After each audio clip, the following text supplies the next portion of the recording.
নমস্কাৰ ফলো the leader এই বিশেষ অনুষ্ঠানলৈ মই শান্তনু মহন্তই স্বাগতম জনাইছোঁ ২৬ নিৰ্বাচনৰ সময়ত কি ধৰণে প্ৰাৰ্থীসকলে নিৰ্বাচনী প্ৰচাৰ চলাইছে সেয়া আমি আপোনালোকক এই অনুষ্ঠানৰ জৰিয়তে দেখুৱাই গৈছিলোঁ আজি আহি আমি উপস্থিত হৈছোঁ বিশ্বনাথত আৰু বিশ্বনাথ সমষ্টিৰ বিজেপিৰ যিগৰাকী প্ৰাৰ্থী পল্লৱ লোচন দাসৰ সৈতে আজি আমি থাকিম আৰু দেখুৱাম পল্লৱ লোচন দাসে নিৰ্বাচনী প্ৰচাৰ কি ধৰণে চলাইছে বিশ্বনাথ সমষ্টিটো ইয়াৰ যিগৰাকী বিজেপি বিধায়ক আছিলে সেই বিজেপি বিধায়কৰ বিপৰীতে পল্লৱ লোচন দাসক এইবাৰ টিকট প্ৰদান কৰা হৈছে গতিকে ৰাজ্যৰ ৰাজনীতিত পুনৰ এন্ট্ৰি পল্লৱ লোচন দাসৰ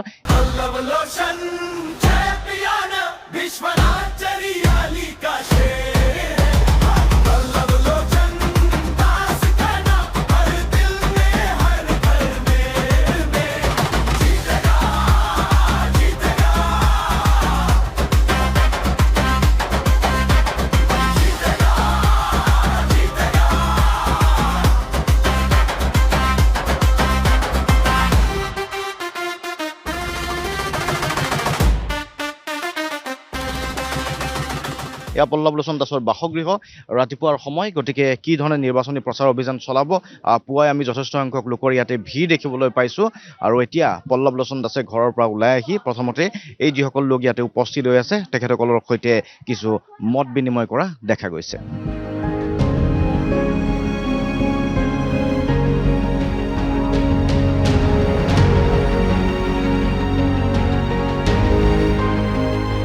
আৰু ফলো দ্য লিডাৰত যিহেতু আমি পল্লৱ লোচন দাসৰ বাসগৃহত উপস্থিত আছোঁ আমি দেখুৱাই গৈছিলোঁ তেখেতে শুই উঠাৰ পাছতে গৈ যিসকল ব্যক্তি আহিছে তেখেতক সাক্ষাৎ কৰিবলৈ সকলোকে লগ দিছে আৰু তাৰ পাছত দৃশ্য ঘৰত পূজাৰ আয়োজন কৰা হৈছে আৰু ইয়াতে কণমানি ৯গৰাকীকৈ কণমানিক দেখা পাইছোঁ আমি আজি এই পূজাত তেওঁলোকক আহাৰ যোগান ধৰি থকা হৈছে পল্লৱ লোচন দাস আছে আৰু তেখেতৰ সহধৰ্মিনীও আছে আৰু এই পূজাৰ তাৎপৰ্য বা কি কাৰণে আয়োজন কৰা হৈছে সেয়াও আমি তেখেতৰ পৰা জানিম খুব আগ্ৰহেৰে পল্লৱ দা পূজা ভাগ কি ধৰণে আয়োজন কৰা হৈছে আপোনালোক সকলোৱে গম পায় মা বাসন্তী দেৱীৰ পূজা আৰু আজি আমাৰ যিসকল মা স্বৰূপা কন্যা তো তেখেতসকলক আমি আমন্ত্ৰণ কৰিছোঁ আমন্ত্ৰণ কৰি তেখেতসকলক আমি আহাৰ দিছোঁ আৰু মনত এটা শান্তি অনুভৱ হয়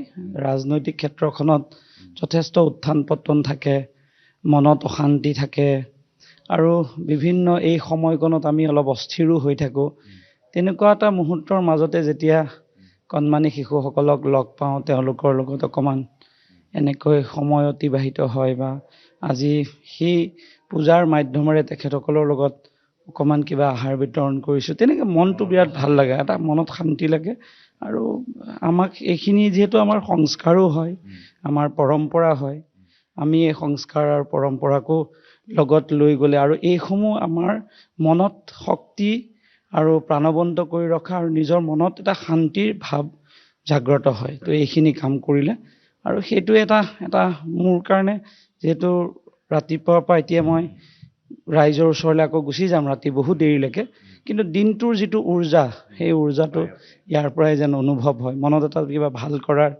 মনোভাৱ এটা থাকে সেইটোতে বৰ আনন্দ নিৰ্বাচনৰ সময়তে পূজাখন কৰিছে নে আপুনি কৰে এই পূজাটো প্ৰত্যেক আমাৰ হেৰিয়াত এইটো আমি এইটো অনুষ্ঠান কৰোঁ আৰু এইটো আজিৰ পৰা নহয় মই মোৰ সহধৰ্মিনী যথেষ্ট এইখিনি তেওঁ কৰে পালন কৰে তো তেখেতে খুব বেছি এইখিনি মানিব বিচাৰে কৰিব বিচাৰে কিন্তু এতিয়া নিৰ্বাচনৰ সময়ত ইমান আমি আড়ম্বৰপূৰ্ণ বা বাকী এইখিনি কৰিব নোৱাৰোঁ তো আমি সৰুকৈ যাতে কাৰো অসুবিধা নোহোৱাকৈ আমি আমাৰ সেইখিনি কামো কৰি আছোঁ আৰু এইখিনিয়ে মনত খুব ভাল লগা মুহূৰ্ত ধৰক মই কথা পাতি যাম পল্লৱদাৰ সৈতে কিন্তু যি ৯গৰাকী কয় ইয়াতে বাসন্তী পূজা উপলক্ষে আজি তেখেতসকলক পূজা কৰা হৈছে আৰু সমান্তৰালভাৱে কিছু আহাৰৰ যোগান ধৰা হৈছে পল্লৱদাই ইতিমধ্যে ক'লে যে প্ৰতি বছৰে এই পূজাখনৰ আয়োজন কৰে আৰু এইবাৰ যিহেতু নিৰ্বাচন আছে নিৰ্বাচনৰ প্ৰাকখনত মই বৌৰ সৈতে অলপ কথা পাতিছোঁ পল্লৱদাই কৈছে যে আপুনি খুব আগ্ৰহ প্ৰকাশ কৰে পূজাখন কৰাৰ কাৰণে বহুত দিনৰ পৰাই মানি আছোঁ মানি আছে বহুত দিন হৈ গ'ল উপবাসে থাকে হয় এই কামখিনি নিজেই কৰে নেকি ৰন্ধা বঢ়াৰ পৰা এইখিনি নিজেই কৰোঁ মই কেনেকুৱা আপুনি ফল পায় কৰোঁ আপুনি কিবা প্ৰাপ্তি বা কিবা আশা থাকে মনত প্ৰাপ্তি বুলি নহয় কৰি ভাল লাগে আচলতে কৰি ভাল লাগে এইকেইদিন কেনেকুৱা এতিয়া খুব কষ্ট কৰিবলগীয়া হৈছে চাগে আপুনি প্ৰচাৰত নামিছে নে নমনে নাই নাই মই তেনেকৈ নামা নাই আপুনি কি কৰিছে তেতিয়াহ'লে যত্ন লোৱা কামখিনি কৰিছে যিমানখিনি পাৰোঁ খোৱা লোৱা গোটেই নিজে আপুনি যোগান ধৰিছে হয় হয় হয় নিজে ৰান্ধিছে নিজে ৰান্ধি যাবনে প্ৰচাৰত আপুনি নাযায় নাই নাই মহিলাসকলৰ ওচৰলৈ লৈ নাযায় নেকি এতিয়ালৈকে যোৱা নাই মই প্ৰায় গৈ আছোঁ আৰু বহুত কষ্টকৰ হয় হেক্টিক হয় আৰু চাওঁ পিছলৈ তেওঁ ঘৰৰ কাম কাজ বা নিৰ্বাচনৰ সময়ত মোক যিখিনি সহযোগিতাৰ প্ৰয়োজন সেইখিনি কৰে খোৱা বোৱা ইয়াত বিভিন্ন ৰাইজ আহে তেওঁলোকক যিখিনি সেৱা শুশ্ৰূষা কৰিব লাগে সেইখিনি আৰু নিৰ্বাচনৰ সময়ত এটা অন্য ধৰণৰ পৰিৱেশ হৈ থাকে কাৰণ এখন বিয়াৰ দৰে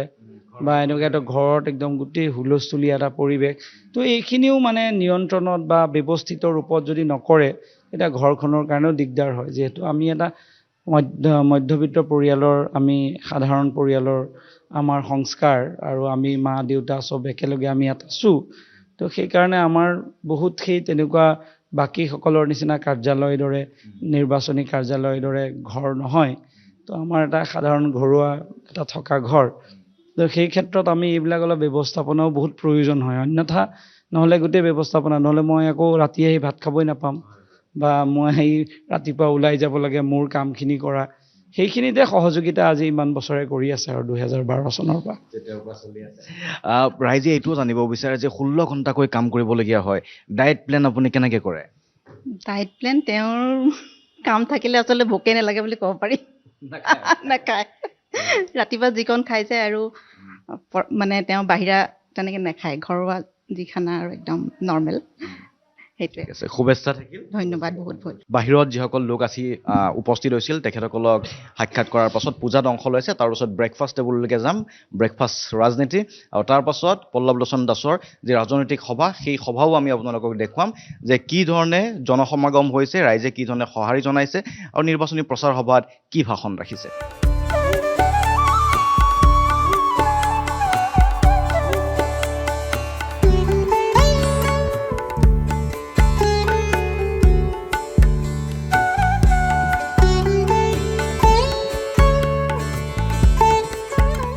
ঘৰত পূজা অৰ্চনা আমি আপোনালোকক দেখুৱালোঁ এতিয়া ৰাতিপুৱাৰ আহাৰ গ্ৰহণ কৰিছে প্ৰাৰ্থীগৰাকীয়ে পল্লৱলোচন দাস যিহেতু উপস্থিত আছে মই আপোনাৰ ওচৰলৈকে আহিব বিচাৰিছোঁ পুনৰ ৰাজ্যৰ ৰাজনীতিত আপোনাৰ এণ্ট্ৰি আৰু দিনটো আৰম্ভ হৈছে লঘু আহাৰ হয়তো গ্ৰহণ কৰিছে এয়াই খাদ্য নে মাজত আৰু যিহেতু নিৰ্বাচনৰ সময় আমাৰ মানে সভা আৰু ৰাইজক লগ ধৰা বহুত অতি প্ৰয়োজন তো সভাসমূহ যেতিয়া আমি কৰোঁ তাৰপিছত যেতিয়া আমি ৰাইজক লগ ধৰোঁ তাত ক'ৰবাত খোৱাৰ আহৰি নাথাকে কাৰণ নিৰ্বাচনৰ সময়ত আমি অধিকতকৈ অধিক ৰাইজৰ কাষলৈ যাব লাগিব তো সেইকাৰণে আমি সেইখিনি কাম কৰোঁ তো সেইকাৰণে আমাৰ অলপ অসুবিধা হয় আৰু সেইকাৰণে দিনটোত এবাৰেই মাত্ৰ খাদ্য খাই আমি ৰখি থাকোঁ এবাৰে দিনটোত আমি আহাৰ গ্ৰহণ কৰিলোঁ মইতো দিনটোত এবাৰেই আহাৰ গ্ৰহণ কৰোঁ আৰু মই আকৌ যে ক'ৰবাত হেৰি কৰিম আকৌ মই যেতিয়া ৰাতি হয় ঘৰলৈ আহোঁ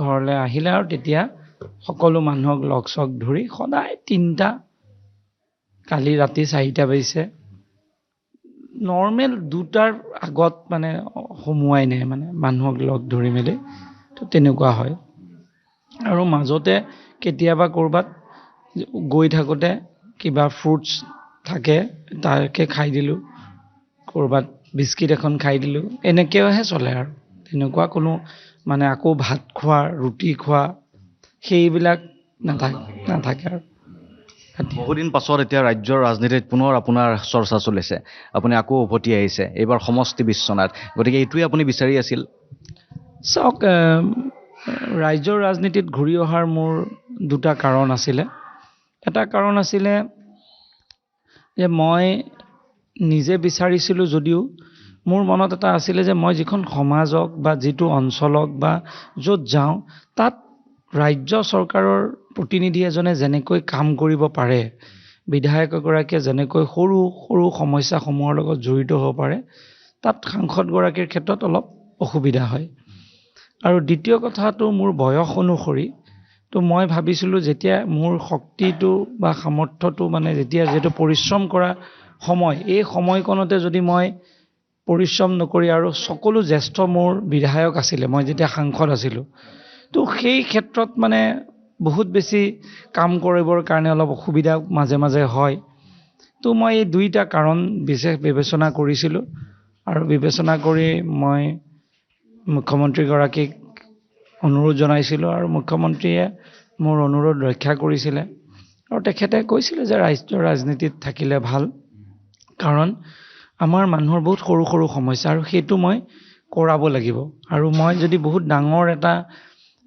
পৰিসৰ লওঁ সেই পৰিসৰটোত মই কিমান সামৰিব পাৰিম কিন্তু যদি সৰু পৰিসৰত ধৰিছোঁ বিধায়ক এগৰাকীয়ে কাম কৰাত যিটো ধৰণে আজিৰ দিনত সুযোগ পাইছে সেইটো আগৰ বিধায়কসকলে সেয়া সুযোগ পোৱা নাছিলে তো এই সময়কণ মানে বহুত গুৰুত্বপূৰ্ণ এই সময়কণত যদি সঁচাকৈ আমি খুব পৰিশ্ৰম আৰু কষ্টৰে কামখিনি কৰোঁ ৰাইজৰো উপকৃত হ'ব আৰু হয়তো ভৱিষ্যতে ৰাইজে অন্ততঃ সমালোচনা নকৰিব যে এখেত বিধায়ক আছিলে বা এইটো দায়িত্বত আছিলে আমাৰ বাবে একো নকৰিলে এই যিটো মানুহে সমালোচনা কৰে পিছত এই সমালোচনাৰ পৰাও মই অলপ নিজকে মুক্ত ৰাখিব পাৰি নেকি মই প্ৰয়াস কৰিছিলোঁ সেইকাৰণে মই পিছলৈ আহিছিলোঁ ব্যক্তিগত উত্থান হ'ব কিন্তু সমালোচনাৰ পৰা বাচিব নোৱাৰোঁ কাৰণ মই সাংসদ হিচাপে অনুভৱ কৰিছিলোঁ বহুত কাম মই কৰিব নোৱাৰোঁ মানুহে আশা কৰে কিন্তু মই কৰিব নোৱাৰিছিলোঁ কাৰণ তেতিয়া পৰিৱেশটো বেলেগ কাৰণ মই অন্য কিছুমান বিষয়ৰ লগত জড়িত হয় তো সেইকাৰণে মই ভাবিলোঁ ৰাইজে যিহেতু মোক সাধাৰণ কামৰ বাবে বেছি বিচাৰে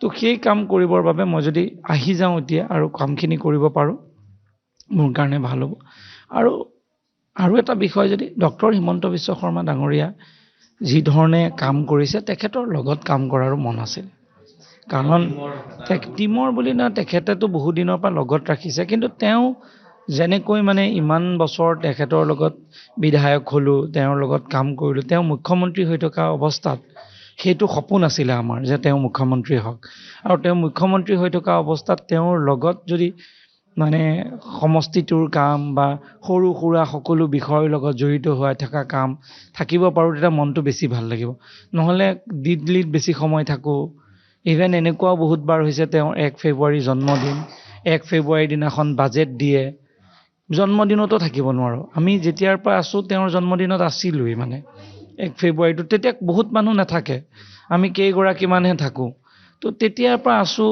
মানে কথাটো কৈছোঁ আৰু তেনেকুৱা সম্পৰ্ক হৈ থাকে কিন্তু সাংসদ হৈ থকা অৱস্থাত তেওঁ দিল্লীত গ'লেহে অলপ ওচৰত লগ পাওঁ বা কেতিয়াবা আহিলে তেওঁৰ কামৰ লগত আমাৰ কাম নিমিলে মানে দূৰত্ব মানে এটা ডিষ্টেঞ্চত কাম কৰি থাকিবলগীয়া হৈছে তো সেইবিলাকো এটা কাৰণ আছিলে মই ভাবিছিলোঁ তেওঁৰ লগত যদি কাম কৰিবলৈ পাওঁ বহুত শিকিব পাৰিম জানিব পাৰিম বিশ্বনাথ আপোনাৰ বাবে কিমান সুবিধাজনক চাওক মই ইয়াত জন্মগ্ৰহণ কৰিছোঁ ঈশ্বৰে মোক জন্ম বিশ্বনাথত দিছে আৰু বিশ্বনাথত মোৰ শৈশৱ পাৰ হৈছে মোৰ বন্ধু মোৰ পৰিয়াল মোৰ সকলো ইয়াৰ সমাজ জীৱনৰ লগত জড়িত মই যদি চাওঁ মই 2005 চনত অসম চাহ জনজাতি ছাত্ৰ সন্থাৰ সাধাৰণ সম্পাদক হৈছোঁ তাৰ আগলৈকে মই বাহিৰত মানে আছিলোঁ যদিও কিন্তু মোৰ সম্পূৰ্ণ বিশ্বনাথ কেন্দ্ৰিক আছিলে কাম কাজ মাত্ৰ আমি বিশ্বনাথতে আমাক জড়িত আছিলোঁ আৰু 2005 চনৰ পৰা 10 চনলৈকো বিশ্বনাথতে আছিলোঁ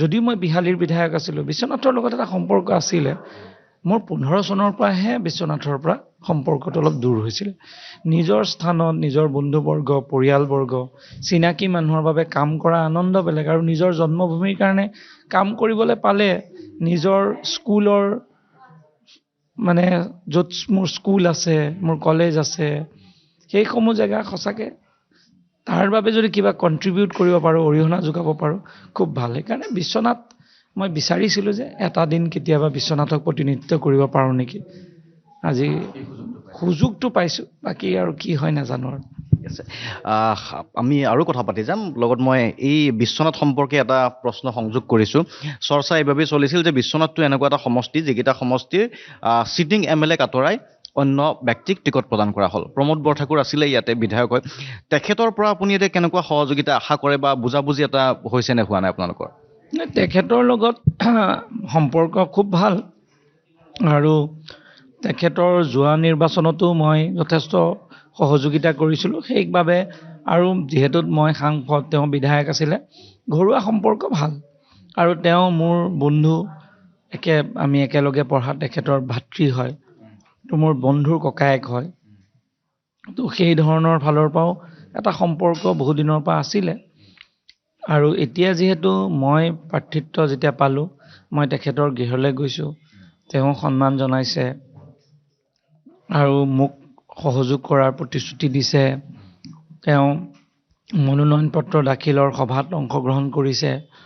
তেওঁ নিজৰ স্তৰত যিখিনি পাৰে তেওঁ কৰিছে, কিন্তু দলে যিহেতু দলৰ তেওঁ এগৰাকী নেতা, দলে তেওঁক বেলেগ দায়িত্বও প্ৰদান কৰিছে, তো তেওঁ নিজৰ কাম কৰি আছে, কিন্তু তেওঁ সহযোগিতাটো সম্পূৰ্ণভাৱে আমাক সকলোকে কৰি আছে। আমি কথা পাতি যাম। পল্লৱদাই আহাৰো গ্ৰহণ কৰি আছে। আমি যিহেতু ওলাই যাম, তেখেতৰ নিৰ্বাচনী প্ৰচাৰ সভা দেখুৱাম আৰু কথা পাতি যাম। আমি আজি একেলগে এই ফলদা লিডাৰত আজি ফ'ল' কৰি গৈছোঁ বিশ্বনাথ সমষ্টিৰ বিজেপি প্ৰাৰ্থী পল্লৱলোচন দাসক।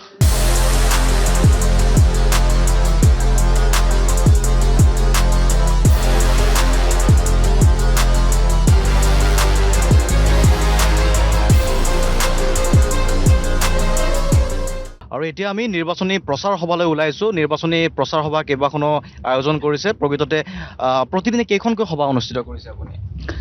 আমাৰ সাধাৰণতে ধৰিছোঁ যোৱা পৰহি মোৰ 22টা নামঘৰলৈ যোৱা হৈছে। তো আপুনি ধৰক সকলোতে 22খন সভা হ'ল। তো তেনেকৈ আমি দিনটো ৰাতিপুৱা মানুহ কিছু আহে ঘৰত সাক্ষাৎ কৰিবলৈ, শুভেচ্ছা জনাবলৈ, আশীৰ্বাদ কৰিবলৈ, তেখেতসকলক ঘৰত লগ পাওঁ, তেখেতসকলৰ লগত কিছু সময় অতিবাহিত কৰোঁ ৰাতিপুৱা ধৰক 8টা বজাৰ পৰা। তো 1 ঘণ্টা 1.5 ঘণ্টা সময় তাত যায় আৰু 9:30টাৰ পৰা পিছত ধৰক 10 বজাৰ পৰা আমি যাত্ৰা আৰম্ভ কৰোঁ। 10 বজাৰ পৰা যাত্ৰা আৰম্ভ কৰি আমাৰ দিনটোত সভা হয়। তো প্ৰত্যেক দিনা সভাৰ ব্যৱস্থাটো বেলেগ বেলেগ। কেতিয়াবা আমি সৰু সৰু সভা হ'লে বহুত কেইবাখনো কৰিব লাগে, আৰু যদি অলপ ডাঙৰ সভা হয় তেতিয়া কমে। আজিও আমাৰ কেইবাখনো সভা আছে, কিন্তু নৰ্মেল যিটো চিডিউল বুলি যিটো কোৱা যায়, টাইম টেবুলটো যোনটো কোৱা যায়, ধৰক ৰাতিপুৱা মোৰ 10 বজাত আৰম্ভ হয়, ৰাতি 11 বজালৈকে। সেইটো মোৰ নৰ্মেল, মানে মানুহৰ লগত আলোচনা কৰা, সভা কৰা। 11মান বজাৰ পিছৰ পৰা আকৌ আমাৰ বহুত কেইবাটাও সৰু সৰু বা কিবা পলিচি কথা, বিভিন্ন কথা, তেনেকৈ আমাৰ সভা হয়। আৰু 12টা 12:30মান বজাৰ পৰা 12টা বজাৰ পৰা ধৰক মই মানুহক আকৌ সাক্ষাৎ কৰোঁ, ঘৰত মানুহ আহে। তো সেইখিনি সাক্ষাৎ কৰোঁতে ৰাতিপুৱা 3টা বাজে। শুৱে কেতিয়া তেতিয়াহ'লে? 3:30মান বজাত শুওঁ, 3:30, কেতিয়াবা যোৱাকালি 4টা, তাৰ আগৰ দিনাও 4টাত শুইছোঁ। আদাৰৱাইজ নহ'লে 3:30টাত যাওঁ শুবলৈ, আৰু 3:30, 4 ঘণ্টামান শুৱা হয় আৰু চাগে। মানে মই আকৌ 7:30, 7টাত উঠিবই লাগে। 7টাত উঠি চব গা পা ধুই সেৱা চেৱা কৰি ওলাই আহি আকৌ মানুহক সাক্ষাৎ কৰা আৰম্ভ হয়। এতিয়ালৈকে এইটো পৰিক্ৰমা চলি আছে। চাওঁ এতিয়া এই যি 15 দিনৰ পৰিক্ৰমা থাকে, ই মানে বহুত কষ্টকৰ হ'লেও মানে আনন্দদায়ক, অভিজ্ঞতাপূৰ্ণ, মানুহৰ মৰম, আশীৰ্বাদ, বিভিন্ন ক্ষেত্ৰত সেই সময়কণৰ এটা বেলেগ ধৰণৰ উৰ্জা যেন দেহত আহি যায়, তেনেকুৱা এটা ভাৱ হয়। কাৰণ নৰ্মেল ডেজত নোৱাৰি, কিন্তু নিৰ্বাচনৰ সময়ত কিবা পাৰি যেন লাগে, সহজ লাগে। এতিয়া ধৰিছোঁ এতিয়া মই 2 ঘণ্টা 3 ঘণ্টা শুইছোঁ, কিন্তু গাটো বেয়াও নাই লগা, বা টোপনি ভাৱটোও নাথাকে, এক্টিভেই হৈ থাকে। মানে ইমান বহুত বেছি একো নহয়, অকণমান ধৰিছোঁ বডিত কিবা ৰিফ্লেক্ট হ'ব পাৰে, কিন্তু মানসিকভাৱে তেনেকুৱা একো ফিল নহয়। মনোনয়নৰ সময়তো আপোনাৰ বৃহৎ ৰেলী ওলাইছে, বহু সংখ্যক লোকে অংশগ্ৰহণ কৰিছিল। কিবা পৰিকল্পনা আছিল নে? বহু লোক স্বতঃস্ফূৰ্তভাৱে আহিছে। মই চাওক, ভাৰতীয় জনতা পাৰ্টি যিহেতু এটা সংগঠন শক্তিশালী থকা এটা দল, আৰু বিশ্বনাথ বিধানসভা সমষ্টিটো আমাৰ সংগঠনৰ ভেটি যথেষ্ট শক্তিশালী।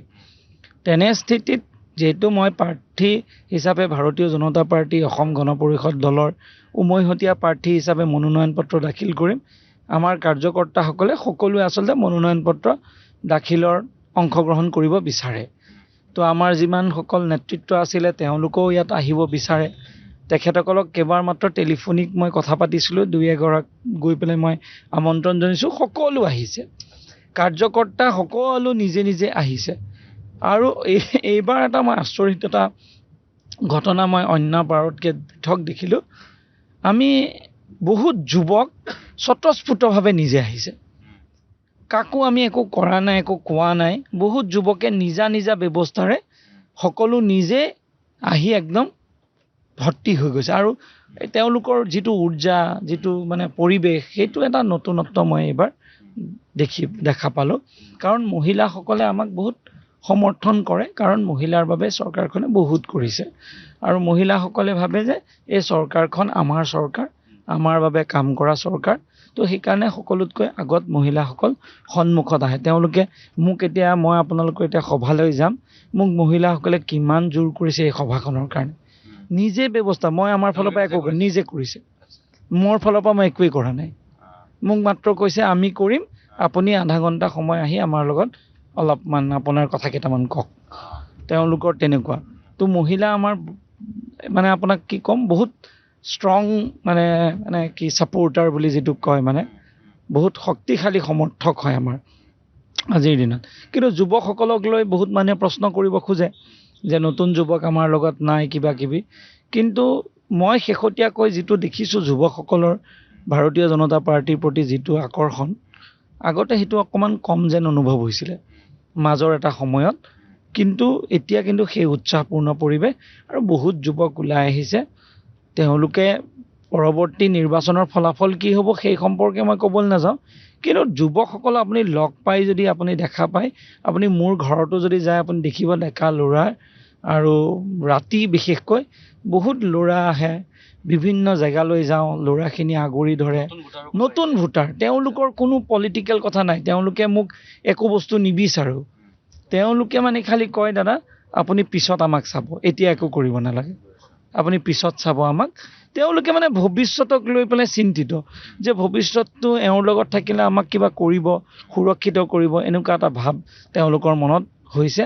আৰু মই সঁচাকৈ ভাবিছোঁ এইটো যেনেকৈ আমাৰ বাবে আশীৰ্বাদ, তেনেকৈ প্ৰত্যাহ্বানো। কাৰণ ইমান আশাখিনি ধৰি ৰাখিবৰ কাৰণে নিশ্চিতভাৱে মুখ্যতঃ যুৱকসকলক লৈ, যুৱকসকলৰ আশাটো মানে সাংঘাতিক তেওঁলোকৰ মানে। আৰু চব একোৱেই নাই। তেওঁ পলিটিকেল সভাত ধৰিছোঁ তেওঁলোকে নিৰ্বাচনী কাৰ্যালয়লৈ নাযায়, ক'তো নিৰ্বাচনত আমাৰ মানে ভাৰতীয় জনতা পাৰ্টিত যোগদান কৰা নাই, আনুষ্ঠানিক যোগদান নাই, কিন্তু পাছফালে আছে, সমৰ্থক আছে। সমষ্টিটোতো বিভিন্ন জাতি জনগোষ্ঠীৰে ভৰা এটা সমষ্টি বিশ্বনাথ, গতিকে সকলোকে সামৰি লোৱাটো এটা প্ৰত্যাহ্বান নে এইটো আপুনি গ্ৰহণ কৰি আগবাঢ়িছে? চাওক, আপুনি যদি বিশ্বনাথ বিধানসভা সমষ্টি সম্পৰ্কে, যদি সমাজ ব্যৱস্থাটো সম্পৰ্কে আমি কওঁ, সমাজখন সমন্বয়েৰে গঢ় লৈ উঠা সমাজ। আমি শৈশৱৰ পৰা দেখিছোঁ ইয়াত প্ৰতিটো জাতি, প্ৰতিটো জনগোষ্ঠীৰ মাজত এটা সমন্বয় আছে। ইজনে সিজনক মৰম কৰে, শ্ৰদ্ধা কৰে, সন্মান কৰে। আৰু কেতিয়াও আমাৰ বিশ্বনাথত কেতিয়াও আমি সংঘাত দেখা নাই। অসমৰ কিমান পৰিস্থিতি পৰিৱেশৰ মাজেদি অসমৰ ইতিহাস অতিক্ৰম হ'ল, কিন্তু আমি বিশ্বনাথত তেনেকুৱা একো নেদেখিলোঁ। কেতিয়াবা গোষ্ঠীগত সংঘৰ্ষ হোৱা, কোনোবাই আন এজনৰ ওপৰত আক্ৰমণ কৰা, বেয়া মন্তব্য কৰা, এইবিলাক আমি নেদেখিলোৱেই। ইয়াত সকলো জাতি জনগোষ্ঠীয়ে সমন্বয়েৰে বসবাস কৰা অঞ্চল, আৰু এই সমাজৰে ৰিফ্লেকশ্যন ৰাজনীতি হয়। সেইকাৰণে সমাজখন যিহেতু সংগঠিত, সমাজখন যিহেতু একত্ৰিত, তো ইয়াত আপুনি নিৰ্বাচনত অংশগ্ৰহণ কৰা, মই নিৰ্বাচনত অংশগ্ৰহণ কৰা, তাত কোনো পাৰ্থক্য নাই। তো তেনে এখন সমাজক যদি আপুনি প্ৰতিনিধিত্ব কৰিব পাৰে, ই এটা জীৱনৰ সাৰ্থকতা। বিভিন্ন জাতি জনগোষ্ঠী আছে, ইয়াতে সংখ্যালঘু ভোটাৰো আছে এই সমষ্টিটোত বিশ্বনাথৰ। সেইসকল ভোটাৰৰ পৰা ভোট আপুনি আশা কৰে নে সেইসকল ভোটাৰে ভোট নিদিলেও হ'ব? কি তেওঁলোকৰ প্ৰতি আপোনাৰ বাৰ্তাটো কি? চাওক, আমাৰতো কাৰো প্ৰতি বিৰূপ মনোভাৱ নাই। নিৰ্বাচনত ভোটাধিকাৰ সাব্যস্ত কৰা গণতান্ত্ৰিক দেশৰ নাগৰিক এজনৰ দায়িত্ব, আৰু নাগৰিকগৰাকীয়ে নিজে সিদ্ধান্ত লয় যে কোনটো ৰাজনৈতিক দলে মোৰ বাবে উন্নয়ন কৰিব, মই মোৰ সমাজখনৰ উন্নয়ন কৰিম, বা সামাজিক জীৱন বা পৰিৱেশটো কি হ'ব সেইটো ব্যক্তিগৰাকীয়ে নিজে নিৰ্ধাৰণ কৰে। তো ব্যক্তিগৰাকীয়ে যিহেতু নিজে নিৰ্ধাৰণ কৰে, তো তেনেস্থলত আমাৰ আগ্ৰহ থাকিব আমি সকলোকে অনুৰোধ কৰা, কিন্তু সমৰ্থন কৰিব নে নকৰিব সেইটো তেওঁলোকৰ ব্যক্তিগত বিষয়। কিন্তু যিহেতু তেওঁলোকৰ এটা অবিশ্বাসৰ বাতাবৰণ আছে, কিন্তু কিমান সমৰ্থন কৰিব নকৰিব আজিয়েই মই হয়তো তাৰ ক'ব নোৱাৰোঁ, কিন্তু পৰিৱেশটো ভাল। আৰু এয়া আপোনালোকে দেখিবলৈ পাইছে ধূলিত আহি এখন ৰাজনৈতিক সভাত অংশ ল'ব এটা পৰিৱেশ আমি আপোনালোকক দেখুৱাম।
আপোনালোকৰ মাজত যেতিয়া মই আহিছো, আপোনালোকে যিমান মৰম, যিমান আদৰ আৰু যিমান আশীৰ্বাদ কৰিছে, মই কল্পনা কৰা নাই যে এনেকৈ কোনোবাই আপোনালোকে মোক যে ইমান মৰম আদৰ আপোনালোকে কৰিব, মই এইটো কল্পনা কৰা নাই।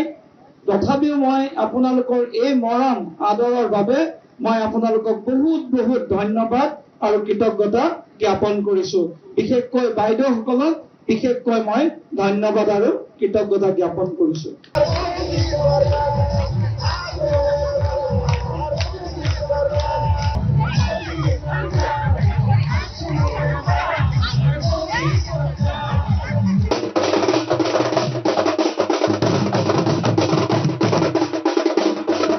আমি নিৰ্বাচনী প্ৰচাৰ সভা এখন দেখুৱালোঁ, অতি ৰঙীন পৰিৱেশ আছিল, আপোনালোকে দেখিবলৈ পাইছে। তাত ভাষণ দিয়াও আপোনালোকে শুনিছে ইতিমধ্যে।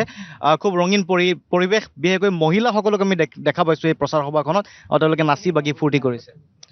চাওক, ভাৰতীয় জনতা পাৰ্টীৰ প্ৰতি ৰাইজৰ বিশেষকৈ মহিলাসকলৰ যি সমৰ্থন আৰু তেওঁলোকৰ যি ধৰণে সহযোগিতা, ই সঁচাকৈ মানে আমি শব্দৰে প্ৰকাশ কৰিব নোৱাৰোঁ, অভূতপূৰ্ব। কাৰণ তেখেতসকলৰ মনত এইটো এটা বিশ্বাস আছে যে ডক্টৰ হিমন্ত বিশ্ব শৰ্মা ডাঙৰীয়া বা ভাৰতীয় জনতা পাৰ্টীয়ে তেখেতসকলৰ আশা আকাংক্ষা পূৰণ কৰিব, সমস্যা সমাধান কৰিব। কাৰণ পৰিয়ালটোক পোহপাল দিয়া, পৰিয়ালটোক পৰিচালনা মহিলাসকলে কৰে। তো মহিলাসকলে অনুভৱ কৰিব পাৰে যে পৰিয়াল এটা চলিবৰ বাবে চৰকাৰৰ পদক্ষেপসমূহে বা এই চৰকাৰে কি ধৰণে সহযোগিতা আগবঢ়াইছে সেইটো তেওঁলোকে অনুভৱ কৰিব পাৰিছে। আৰু এটা আপুনি দেখিছে যে ৰাইজে আমাক ইমান বিশ্বাসত লৈছে, ৰাজনৈতিক নেতাক এনেকৈ বিশ্বাসত লোৱা আগত কেতিয়াও আপুনি নেদেখিব যে ইমান মৰম, ইমান আন্তৰিকতা। ভোট দিয়া এটা অন্য প্ৰসংগ, কিন্তু ইমান মৰম কৰাটো মানে আমাৰ সৌভাগ্য, জীৱনৰ সাৰ্থক মুহূৰ্ত যে কিমান বিশ্বাসত লৈছে। সেই বিশ্বাসখিনি নিশ্চয় ভৱিষ্যতে ধৰি ৰাখিব লাগিব। আৰু আমাৰো বিশ্বাস ডক্টৰ হিমন্ত বিশ্ব শৰ্মাৰ নেতৃত্বত আমি এই মহিলাসকলৰ তেওঁলোকৰ সপোনবিলাকক আমি বাস্তৱ ৰূপ দিম বা তেখেতসকলে ভবা ধৰণে সমাজখনক আগবঢ়াই লৈ যাব পাৰিম। বিভিন্ন সমস্যা আছে, সমস্যাসমূহ আমি সমাধান কৰিব পাৰিম। আঁচনিসমূহ কিমান দূৰ ৰূপায়িত হৈছে বিশ্বনাথ সমষ্টিত, নে বাকী থাকি গৈছিল যিখিনি আপোনাৰ বাবে এতিয়া অলপ প্ৰত্যাহ্বান হ'ব পাৰে? চাওক, কেতিয়াও আপুনি 100% সকলো বস্তুৰ আঁচনিৰ আপুনি ৰূপায়ণ হয়তো নহ'ব পাৰে। হিতাধিকাৰী আঁচনি বিশত ধৰিছোঁ, চাওক দৰিদ্ৰ বহুত লোক আছে, কেতিয়াবা তেওঁলোকৰ বিভিন্ন কাৰণত তেওঁলোকে সেই আঁচনিৰ পৰা বঞ্চিত হৈ যায়। কাৰণ তাত কিছুমান তথ্য প্ৰয়োজন হয়, সেই তথ্যবিলাক হয়তো সময়মতে জমা দিয়া নহয়, সেইসমূহৰ পৰা বঞ্চিত হয়। বহু মানুহে হয়তো বিষয়টো সম্পৰ্কে অলপ অজ্ঞ হয়, সেইবাবেও তেওঁলোকে বহুত আঁচনিৰ পৰা হয়তো উপকৃত হ'ব নোৱাৰে। এনেকুৱা বহু ব্যক্তি আছে।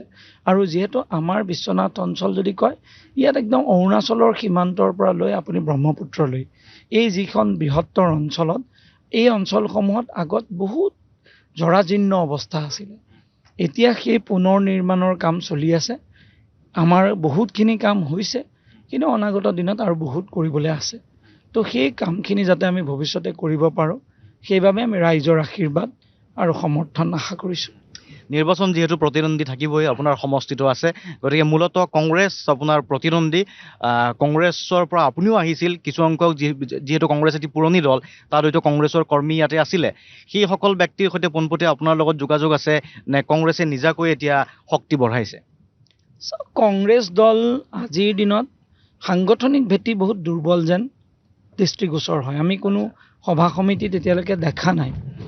আৰু দ্বিতীয়তে ক'ম যে কংগ্ৰেছ দলে তেওঁলোকে কি ধৰণে প্ৰচাৰ কৰিছে বা কি ধৰণে তেওঁলোকে ৰাইজক আশ্বস্ত কৰিছে সেইটো সম্পৰ্কে মই ইমান জানিব পৰা নাই। এইকাৰণে জানিব পৰা নাই কাৰণ তেনেকৈ মই কোনো বক্তব্য শুনা নাই বা তেনেকৈ কোনোবা আশ্বস্ত হোৱাও আমি পৰিলক্ষিত হোৱা নাই। কংগ্ৰেছ দল আজিৰ দিনত এটা সময়ত আছিলে এইখিনি অঞ্চলত, কিন্তু মানুহে সেইখিনি কংগ্ৰেছ দলক প্ৰত্যাখ্যান কৰিছে। চাহ বাগিচাৰ চাহ জনগোষ্ঠীৰ লোক, চাহ জনজাতিৰ লোকসকল আগত কংগ্ৰেছৰ সমৰ্থক আছিলে। আজিৰ দিনত তাত সমৰ্থন তেনেই নগণ্য, নাই বুলি ক'লেও ভুল কোৱা নহয়। তথাপিও আমি একেবাৰে নুই নকৰোঁ, কিন্তু নগণ্য। তেনেকৈ আপুনি বিভিন্ন সমাজ, বড়ো সমাজ, কাৰ্বি সমাজ, তেওঁলোকো আগত কংগ্ৰেছ কৰিছিলে আমাৰ এই অঞ্চলত, কিন্তু আজিৰ দিনত তেওঁলোক আঁতৰি গ'ল। গোৰ্খা সমাজখন, তেওঁলোকৰতো বহুত কংগ্ৰেছ আছিলে, কিন্তু তেওঁলোকেও আজিকালি কংগ্ৰেছৰ পৰা তেওঁলোকে কংগ্ৰেছ নকৰে বুলি ক'লেও ভুল কোৱা নহয়। অন্যান্য সকলো জাতি জনগোষ্ঠীয়ে আজিৰ দিনত যেন কংগ্ৰেছ দলৰ পৰা আঁতৰি আহিছে, তেনেকুৱা এটা পৰিৱেশ বৰ্তমান আমি প্ৰত্যক্ষ কৰিছোঁ। তাৰ ভিতৰত যিহেতু চাহ জনজাতিৰ কথাটো আপুনি কৈছে, আপুনি চাহ জনজাতিৰে সন্তান। আজি এগৰাকী ব্যক্তিয়ে কৈছে যে আমাৰ নেতা নহয়, আমাৰ বেটা। গতিকে এতিয়াও চাহ জনজাতিৰ যিসকল ভোটাৰ আছে আপোনাক বেটা হিচাপে গণ্য কৰি আছে। আপুনি সময় পাইছিল তেওঁলোকৰ সমস্যাসমূহ সমাধান কৰিলেনে? চাওক, মই যেতিয়া মন্ত্ৰী থকা অৱস্থাত আমাৰ সৌভাগ্য হ'ল, সেই সময়ত বিত্তমন্ত্ৰী হিচাপে ডক্টৰ হিমন্ত বিশ্ব শৰ্মাৰ লগত আমি বহুত বিষয়ত আলোচনা কৰিছিলোঁ। যিহেতু ময়ো সমাজখনৰ উত্তৰণটো আমি সকলোৱে একেলগে কামনা কৰিছিলোঁ। তো তেনে মুহূৰ্তত আমি চাহ বাগিচাত প্ৰথমবাৰৰ বাবে তাত ৰাস্তা বনোৱা, লাইনৰ ৰাস্তা বনোৱা, সেই পদক্ষেপ লোৱা গ'ল। চাহ বাগিচাৰ ভিতৰত বিদ্যালয় স্থাপন কৰা, সেই পদক্ষেপ কৰা গ'ল। চাহ বাগিচাৰ মানুহৰ মাজত বেংক একাউণ্ট খোলোৱা, এইটো প্ৰথম সেই সময়ত পদক্ষেপ লোৱা গ'ল। চাহ বাগিচাৰ শ্বহীদসকলক সন্মান জনোৱা, মাংৰি ওৰাং শ্বহীদ হৈছিলে, দয়াল দাস পানিকা শ্বহীদ হৈছিলে, মংগল কুৰ্কু শ্বহীদ হৈছিলে। তেওঁলোকক পাহৰণিৰ গৰ্ভত হেৰাই গৈছিল। তেওঁলোকক পুনৰ স্বীকৃতি প্ৰদান কৰাৰ পদক্ষেপ আমি গ্ৰহণ কৰিলোঁ। আমাৰ যিসকল সমাজখনক সংগঠিত কৰিছিলে সেইগৰাকী ব্যক্তি আছিলে আপুনি চাইমন সিং হৰ, সন্তোষ কুমাৰ তপ্ন। তেওঁলোককো সন্মান দিয়া, তেওঁলোকৰ নামত শ্ৰমিক দিৱস আয়োজন কৰা, তেওঁলোকৰ নামত স্কলাৰশ্বিপ কৰা, এইবিলাক নতুন পদক্ষেপ গ্ৰহণ কৰা গ'ল। চাহ বাগিচাত ধন পুৰস্কাৰৰ আঁচনি সেই সময়ত দিয়া গ'ল। ACSৰ ISৰ কোচিঙৰ ব্যৱস্থা কৰা গ'ল। চাহ বাগিচাৰ ডেকা ল'ৰা ছোৱালীসকলক আগবঢ়াবৰ কাৰণে বিভিন্ন অনুদানৰ পদক্ষেপ গ্ৰহণ কৰা গ'ল। চাহ বাগিচাৰ সমাজখনে পোনপ্ৰথমবাৰৰ বাবে এখন চৰকাৰৰ অস্তিত্ব অনুভৱ কৰিলে 2016 চনৰ পিছত। তাৰ আগতে চৰকাৰ এখনৰ অস্তিত্বই অনুভৱ কৰা নাছিলে। কেৱল ভোট বেংক আছিল, কেৱল ভোট দিছিলে আৰু ঘৰত আছিলে। তেওঁলোকে এক্সপেক্টেশ্যনটো নাছিলেই, আশা কৰাই নাছিলে। নিৰ্বাচনৰ সময়ত কোনোবাই যদি তামোল এখন খুৱাইছিলে, চাহ একাপ খুৱাইছিলে, সেইটোৱেই আছিলে তেওঁলোকৰ চৰকাৰৰ পৰা পোৱা বা ৰাজনৈতিক দলৰ পৰা পোৱা এটা উপহাৰ। তাৰ বাহিৰে কিবা বস্তু তেওঁলোকে যে পাব লাগে সেইটো তেওঁলোকেও নাজানিছিলে।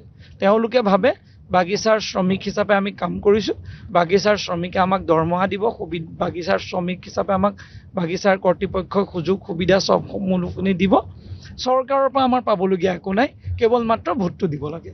কিন্তু আজিৰ প্ৰেক্ষাপট পৰিৱৰ্তন।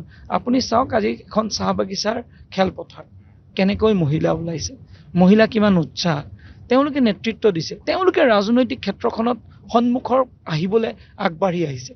তেওঁ ৰখা নাই পুৰুষে কি ক'ব, তেওঁৰ ঘৰৰ তেওঁৰ পৰিবাৰে কি ক'ব, তেওঁ পোনপটীয়া সিদ্ধান্ত লৈ পেলাইছে নাই আমি বিজেপিক আমি দিম আৰু বিজেপিৰ হৈ আমি সন্মুখৰ পৰা বিজেপিক সমৰ্থন কৰোঁ। কোনোবা পুৰুষে যদি কংগ্ৰেছক সমৰ্থন কৰি আছে, মহিলাসকল নকৰে। মইতো একদম কংগ্ৰেছৰ যোনবিলাক নেতা, তেওঁৰ পৰিয়ালৰ যিগৰাকী পৰিবাৰ তেখেতৰ সহধৰ্মিনী হ'ব, তেওঁ বিজেপিকে ভোট দিব নেকি, মোক অনুভৱ হয়। ঠিক আছে, আমি আহি আন এটা স্থানত উপস্থিত হৈছোঁ, এটা ধৰ্মীয় স্থান, গতিকে দেখা যাওক ইয়াত কি ধৰণৰ কাৰ্যসূচী চলে।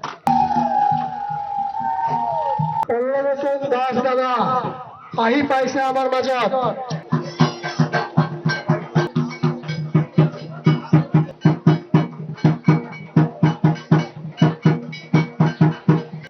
এই অঞ্চলৰ ৰাইজে সকলোৱে সহায় সহযোগিতা কৰি আজি এই পূজাৰ আয়োজন কৰিছে আৰু এই নামঘৰটোকো মন্দিৰকো নিৰ্মাণৰ কাম কৰি আছে। এই অঞ্চলৰ ৰাইজৰ মৰম আশীৰ্বাদৰ বাবে এই অঞ্চলটিত আমাৰ চৰকাৰে বিভিন্ন কল্যাণমূলক কামখিনি আগবঢ়াবলৈ সক্ষম হৈছিলে। যিহেতু আমি ৰাতিপুৱাৰ পৰা আছোঁ, আজি দেখুৱাই গৈছিলোঁ, পল্লৱলোচন দাস ডাঙৰীয়া এটা মন্দিৰত আহি উপস্থিত হ'ল। ইয়াতে পূজা চলি আছিল আৰু তাৰ পাছত খিচিৰি গ্ৰহণ। যিহেতু এই অঞ্চলটিত এই ধৰিছোঁ ইয়াত মা মনসাৰ মা বাসন্তীৰ ইয়াত বহুত পূজা আয়োজন কৰিছে আৰু এই পূজা ভাগে এই অঞ্চলত বছৰি এই অঞ্চলৰ ৰাইজে কৰে। ইয়াত এই অঞ্চলৰ ৰাইজৰ সকলোৰে সহযোগিতাৰে এই অনুষ্ঠান খুব সৰ্বাংগ সুন্দৰ হয়। তেখেতসকলে মোক আমন্ত্ৰণ কৰিছিলে যে মাক এবাৰ সেৱা জনাই যাবলৈ, দেৱীৰ পৰা আশীৰ্বাদ গ্ৰহণ কৰিবৰ বাবে। আৰু আমাৰ নিৰ্বাচনৰ মাজত আমি সেৱা এনেকৈ জনাবলৈ পাওঁ, আমিও বহুত আনন্দ অনুভৱ কৰোঁ আৰু অলপ শক্তি প্ৰাপ্ত কৰা যেন অনুভৱ হয়। আমি যদিও নিৰ্বাচনত আছোঁ, কিন্তু নিৰ্বাচনৰ মাজতে আমি আমাৰ যিখিনি পৰম্পৰা সংস্কাৰ বা আমাৰ আধ্যাত্মিকতা, সেইটো আপুনি এৰিব নোৱাৰে। তো সেইখিনিও লগত আপুনি একেলগে চলিব লাগিব। নিৰ্বাচনী প্ৰচাৰৰ মাজতো আমি এনেকুৱা সংস্কাৰ বা আধ্যাত্মিক অনুষ্ঠানসমূহতো অংশগ্ৰহণ কৰাটো আমাৰ দৰকাৰ, সেইবাবে আমি কৰিছোঁ। কিবা দাবী আছে নেকি, আজি আপোনাক কিবা জনাইছে? চাওক, এই অঞ্চলৰ এই মন্দিৰটো এই অঞ্চলৰ ৰাইজে যথেষ্ট পৰিশ্ৰম কৰি কষ্ট কৰি মন্দিৰটো নিৰ্মাণ কৰি গৈ আছে। এই মন্দিৰটো সৰ্বাংগ সুন্দৰ হোৱাটো সকলো ৰাইজে বিচাৰে। তো নিশ্চিতভাৱে আমি অনাগত দিনত এই মন্দিৰটো সুন্দৰভাৱে নিৰ্মাণ কৰিব লাগিব, কাৰণ এই অঞ্চলৰ বহুত জাতি জনগোষ্ঠী সকলোৱে মিলি ইয়াত বসবাস কৰে। এই মন্দিৰটোৰ লগত বহু ব্যক্তি জড়িত হৈ আছে আৰু ইয়াত ভাল দুৰ্গা পূজা আয়োজন কৰা হয়। আজি আপোনালোকে দেখিছে বাসন্তী পূজাৰো ইয়াত আয়োজন হৈছে। তো এনেকুৱা বহুত অনুষ্ঠান ইয়াত আয়োজন হৈ থাকে, সেই অনুষ্ঠানসমূহত ৰাইজ জড়িত হৈ থাকে। তো এই মন্দিৰ ভাগ নিৰ্মাণ কৰাটো আমাৰ দায়িত্ব। আমি পৰৱৰ্তী দিনত নিশ্চয় ইয়াক নিৰ্মাণৰ পদক্ষেপ ল'ম। তাৰ উপৰিও অন্যান্য কিছু বিষয় আছে, যিহেতু দৰিদ্ৰ লোকো ইয়াত আছে। বহু মানুহৰ কিছুমান চৰকাৰী আঁচনি তেওঁলোকে এতিয়াও সামৰি ল'ব পৰা নাই। বাট পথ কেইবাটাও আছে ইয়াত বনাবলগীয়া, সেইখিনিও নিৰ্মাণ কৰিব লাগিব। তো আমি বিশ্বাস ৰাখিছোঁ যে অনাগত দিনত আমাৰ যি চৰকাৰ হ'বলৈ গৈ আছে, এই চৰকাৰ গঠন হোৱাৰ পিছতে আমি ৰাইজৰ এই আশা আকাংক্ষাসমূহ অনাগত দিনত আমি পূৰণ কৰিব পাৰিম।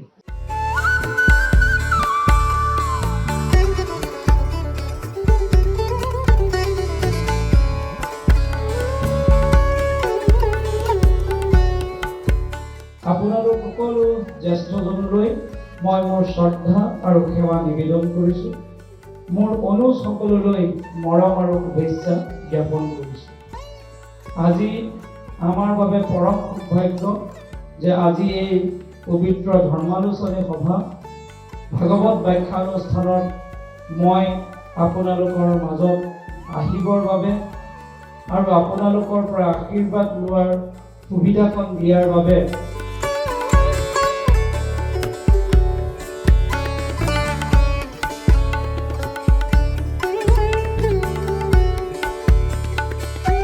নিৰ্বাচনী প্ৰচাৰ চলাই আহি বিভিন্ন স্থানত উপস্থিত হৈছিল আৰু কিছুসংখ্যক মহিলা আমি ইয়াতে দেখিবলৈ পাইছোঁ।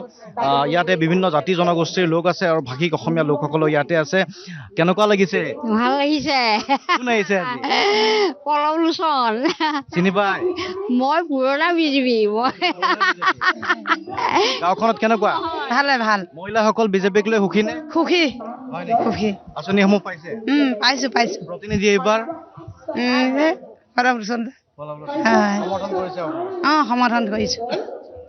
এই গাঁওখনৰ লগত পুৰণি সম্পৰ্ক? চাওক, এই ভীমাজুলিত ডাঙৰ ঘটনা ঘটিছিলে আৰু সেই ঘটনাৰ দিনটোৰ পৰা আমি ইয়াত জড়িত আছিলোঁ আৰু এই অঞ্চলটি সেই দিনত যথেষ্ট এক বেলেগ পৰিৱেশ আছিলে। ইয়াত সন্ত্ৰাসবাদ, উগ্ৰপন্থী, ইয়াত মানুহে সন্ধিয়া ৰাতি শুব নোৱাৰিছিলে। ৰাতি ভয় আতংকৰে মানুহে ইয়াত জীৱন অতিবাহিত কৰিছিলে। মানুহে ভয় খাইছিলে, কেতিয়াবা ধন দাবী কৰা, অপহৰণ কৰা বা কাৰোবাৰ ওপৰত আক্ৰমণ হোৱা, এনেকুৱা এটা ভয় আছিলে।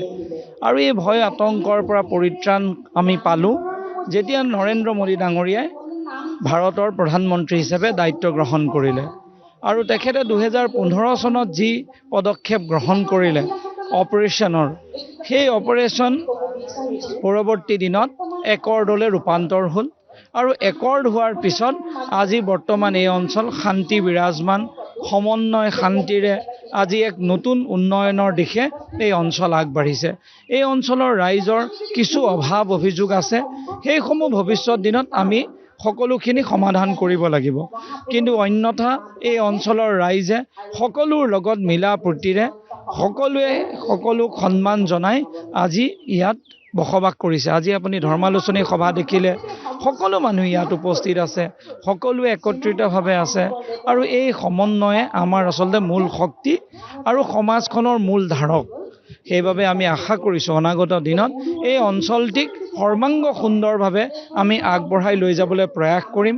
মাননীয় মুখ্যমন্ত্ৰী ডক্টৰ হিমন্ত বিশ্ব শৰ্মা ডাঙৰীয়াই পুনৰবাৰ মুখ্যমন্ত্ৰী হিচাপে দায়িত্ব পোৱাৰ পিছত আমি আশা কৰিছোঁ আমাৰ অঞ্চলত যথেষ্ট উন্নয়ন হ'ব আৰু আমি এই অঞ্চলটিক এখন সমৃদ্ধশালী অঞ্চল হিচাপে ভৱিষ্যত দিনত আমি আগবঢ়াই লৈ যাব পাৰিম বুলি আমি আশা কৰিছোঁ। ধন্যবাদ। আপোনাৰ কি নাম?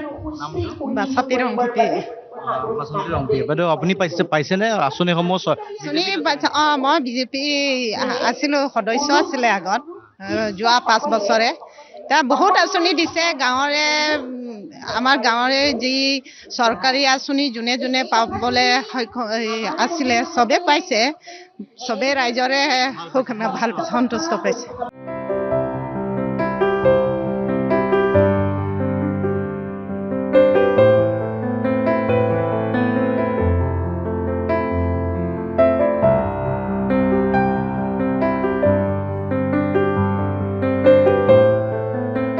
ফলদা লিডাৰত আমি এগৰাকী প্ৰাৰ্থীৰ নিৰ্বাচনী প্ৰচাৰ দেখুৱাইছোঁ। তেনে প্ৰচাৰৰ অংশ হিচাপে ৰাইজৰ মাজে মাজে ৰৈ কি ধৰণৰ বাৰ্তালাপ কৰে তাক আমি দেখুৱাইছোঁ। দিলিচাং নামৰ এটা অঞ্চল, এই অঞ্চলটোত পল্লৱলোচন দাস আহি উপস্থিত হৈছে। আৰু কোৱা গৈছে এটা কথা যে ইয়াতে এটা সংঘৰ্ষৰ সৃষ্টি হৈছিল, সেই সময়টো আপুনি আছিল নেকি এই অঞ্চলটোত যেতিয়া আহিছে? মই অসম চাহ জনজাতি ছাত্ৰ সন্থাৰ সাধাৰণ সম্পাদক আছিলোঁ সেই সময়ত। আৰু ইয়াতে এটা ঘটনা ঘটিছিলে। ইয়াত উগ্ৰপন্থীয়ে ইয়াত কেইবাগৰাকী নিৰীহ লোকক ইয়াত গুলীবিদ্ধ কৰিছিলে। বহুত ব্যক্তি ইয়াত মৃত্যু হৈছিলে। আৰু ইয়াত ভয় আৰু আতংকৰ পৰিৱেশ সেই সময়ত আছিলে। আৰু সেই সময়ত ইয়াত DGP আহিছিলে, ইয়াৰ ৰাইজৰ ক্ষোভ আছিলে আৰু ইয়াত এটা বিৰাট আন্দোলন হৈছিলে। আৰু এই সময়তে আমি ইয়াত আছিলোঁ। আৰু সেই সময়তে আমাৰ সন্মুখত পুলিচৰ গুলীয়াবলগীয়া হৈছিলে। ইয়াত ৰাইজৰ এটা আক্ৰোশ আছিলে। আৰু সেই গুলীতে আমাৰ এইখিনিৰে ওচৰত মিছামাৰী বুলি এটুকুৰা ঠাই, তাৰ এগৰাকী যুৱকৰ মৃত্যু হৈছিলে সেই গুলীবিদ্ধ হৈ। আৰু ইয়াত যেতিয়া মৃত্যু হৈছিলে, ইয়াত সমগ্ৰ ৰাইজ ইয়ালৈ আহিছিলে। কি পৰিৱেশ আছিলে! 12জন ব্যক্তি, আপুনি যেতিয়া 12টা চিতা যেতিয়া জ্বলিছিলে, তাত আপোনাৰ সেই দৃশ্য এতিয়াও আমাৰ মনত সজীৱ হৈ আছে। আৰু ইয়াত আপোনাৰ মানুহে ৰাতি থাকিব নোৱাৰিছিলে। সন্ধিয়া হ'লে মানুহৰ ভয় আছিলে যে কি হ'ব, অহাকালি কিবা ঘটনা ঘটিব নেকি। ঘৰ বনাব নোৱাৰিছিলে, ঘৰ বনালে কিজানি ধন দাবী হ'ব নেকি। কোনোবা ৰাতি বাহিৰত গ'লে, কোনো সন্ধিয়া হ'লে এই বালিচাং এই অঞ্চলটোত কোনো সন্ধিয়া নাহিছিলে বাহিৰৰ মানুহ। আৰু ইয়াত যিসকল বসবাস কৰি আছিলে তেওঁলোকে ভয়ত আছিলে বসবাস। এনেকুৱা পৰিৱেশৰ পিছত আজি দেখক কিমান পৰিৱৰ্তন। বিজেপি অহাৰ পিছত, নৰেন্দ্ৰ মোদী অহাৰ পিছত মানুহ অন্তত শান্তিত আছে এতিয়া। বুজি পাইছে? শান্তি আহিছে এতিয়া ভাল, অসুবিধা হোৱা নাই? নাই। কাক সমৰ্থন কৰি লাগে পল্লৱলোচন দাস।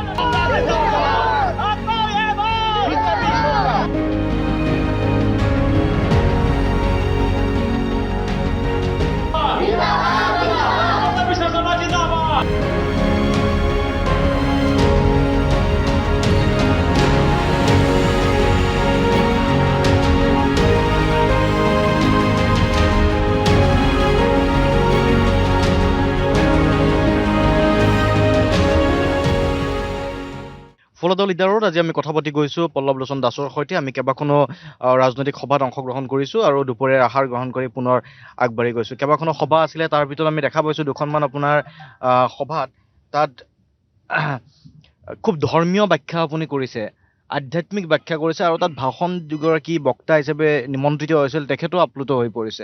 গতিকে এই ভাগৱতৰ প্ৰতি যিখিনি অসমীয়া মানুহৰ এতিয়া উপাসনাস্থলী বা উপাসনা কৰে, খুব ভক্তিভাৱ কৰে, আপোনাৰ অধ্যয়ন নে আপুনি কেনেকৈ আয়ত্ব কৰিলে?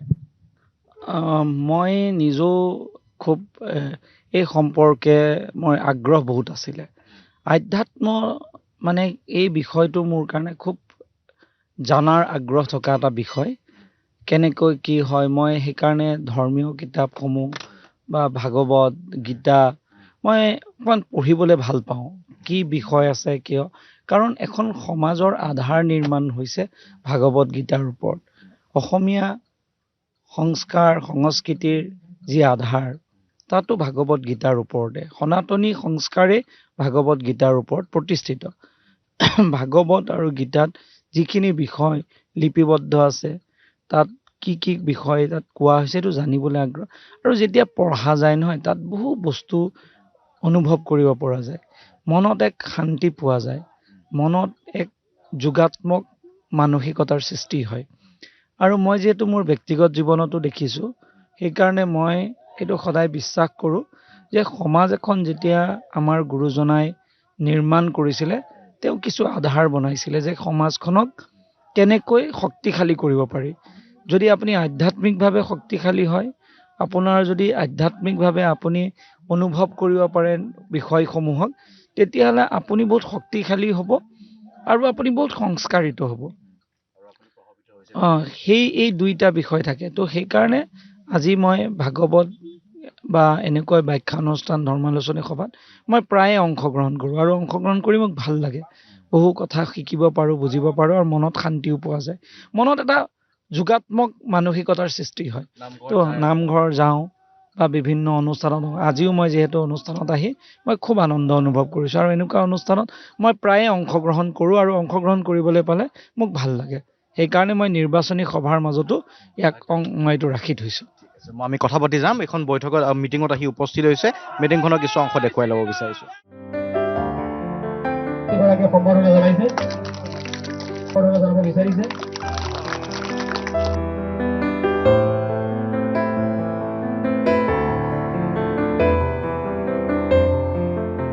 সম্বৰ্ধনা জনাইছে প্ৰাক্তন গোটৰ সভাপতি জনাইছে, ধন্যবাদ। কাৰ্বি একৰ্ড হ'ল, আদিবাসী একৰ্ড হ'ল। তো এইকাৰণে এতিয়া অসমত কোনো উগ্ৰপন্থী সংগঠন সক্ৰিয় নাই আৰু কোনো উগ্ৰপন্থী হ'ব নিবিচাৰে। এতিয়া সকলোৱে শান্তিত থাকিব বিচাৰে, সকলোৱে নিজৰ পৰিয়ালৰ বাবে উন্নয়ন বিচাৰে, উন্নতি বিচাৰে। এই অঞ্চলৰ উন্নয়নৰ বাবে এতিয়া ৰাইজে সকলোৱে বিচাৰিছে বিজেপি চৰকাৰ। এতিয়া দেখিছো ইমান ধুনীয়া জেগাটো, ভাবিছো ইয়াত থাকিবলৈ বহুত ভাল লাগিব। একদিনমান ৰাতি থাকিব লাগিব, তেতিয়া গম পাম। একদিন ৰাতি কাৰোবাৰ ঘৰত থাকিম।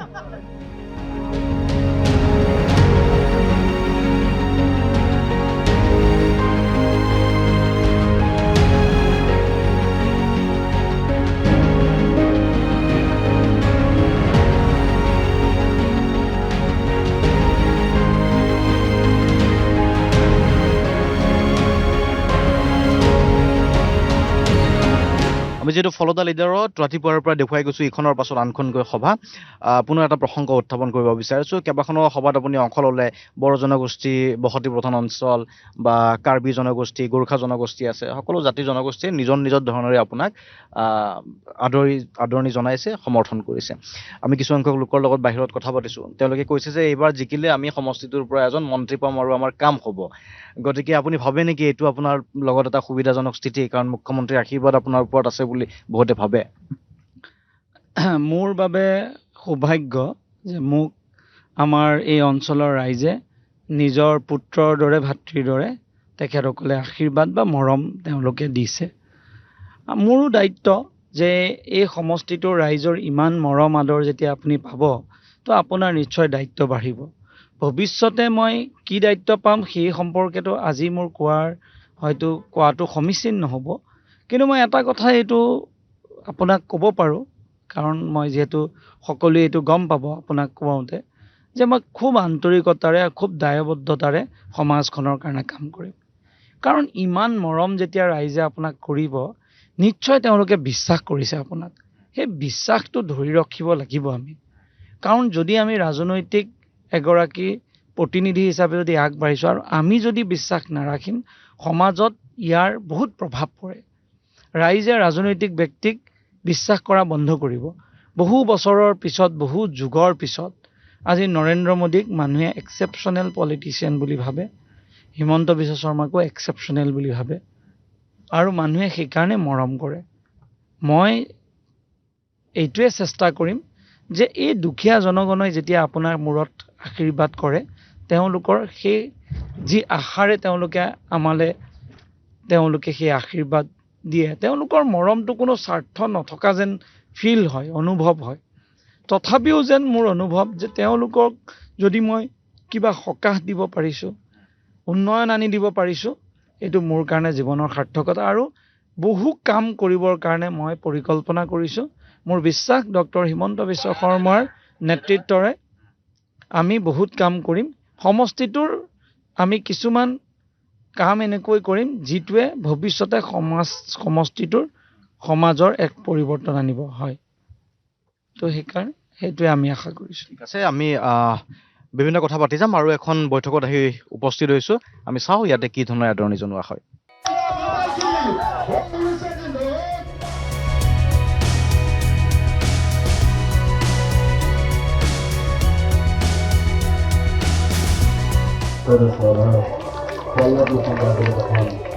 পৰিজাত কীৰ্তন সংঘৰ সমৰাই মাতৃসকলে